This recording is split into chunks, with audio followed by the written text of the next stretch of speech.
El elemento éter, Akasha en sánscrito, es el espacio que todo lo contiene. Es radiancia, es infinito. Es más que un solo elemento. Es el elemento que engloba todos los anteriores. Es tierra. Es agua. Es fuego. Y es aire.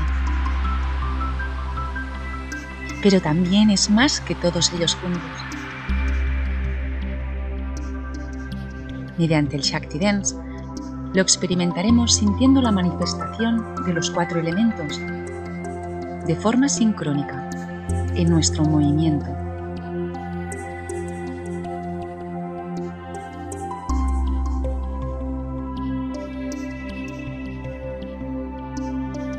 Disfrutando de todo el espacio que nos rodea y que ocupamos, expandiéndonos.